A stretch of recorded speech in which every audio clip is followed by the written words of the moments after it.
കുട്ടികൾ വായ തുറന്ന് ഉറങ്ങുന്നുണ്ടോ? താടിയുടെ വളർച്ചയിൽ അസാധാരണ മാറ്റങ്ങൾ കാണുന്നുണ്ടോ? ഈ സ്കൂൾ വെക്കേഷനിൽ താടിയുടെ തെറ്റായ വളർച്ച ഏർലി സ്റ്റേജിൽ തന്നെ ശരിയാക്കി നിങ്ങളുടെ കുഞ്ഞിന്റെ കോൺഫിഡൻസ് സ്മൈൽ ഉറപ്പാക്കാം. കൂടുതൽ details orthodontics, dental facial orthopaedics സ്പെഷ്യലിസ്റ്റായ നൗഫൽ ഡോക്ടറിൽ നിന്നും മനസ്സിലാക്കാം.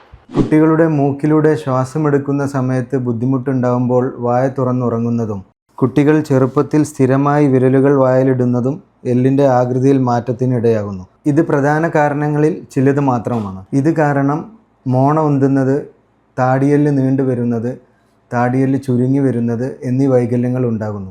മൂക്കിലൂടെ ശ്വാസമെടുക്കുന്നത് സുഗമമാക്കുന്നതിന് ഓർത്തഡോണ്ടിക് ആൻഡ് ENT ഡോക്ടർമാരുടെ സംയുക്ത സേവനമാണ് ഇവിടെ വേണ്ടത്. മോണ ഉന്തി വരുന്നത് ഹെഡ് ഗിയർ ട്രീറ്റ്മെൻറ്റിലൂടെയും താട നീണ്ടുവരുന്നത് ഫേസ് മാസ്ക് ട്രീറ്റ്മെൻറ്റിലൂടെയും താട ചുരുങ്ങി വരുന്നത് ട്വിൻ ബ്ലോക്ക് ട്രീറ്റ്മെൻറ്റിലൂടെയും പരിഹരിക്കാം. മേൽപ്പറഞ്ഞ ട്രീറ്റ്മെൻറ്റിലൂടെ ദിവസവും 14 മുതൽ 16 മണിക്കൂർ നേരം ധരിച്ചാൽ 6 മാസം മുതൽ 1 വർഷം കൊണ്ട് നല്ല റിസൾട്ട് നേടാവുന്നതാണ്. ഇത് നേരത്തെ ചികിത്സിച്ചാൽ സർജറി ഒഴിവാക്കാം. കൂടാതെ കുട്ടികളിലെ നിരതെറ്റിയ പല്ലുകൾക്ക് ബ്രേസസ് ആൻഡ് അലൈനർ യൂസ് ചെയ്ത് 12 വയസ്സ് മുതൽ നേരെയാക്കാൻ സാധിക്കും. ഇതിനെക്കുറിച്ച് കൂടുതൽ അറിയാൻ ഇന്ന് തന്നെ അലൈനുമായി ബന്ധപ്പെടൂ.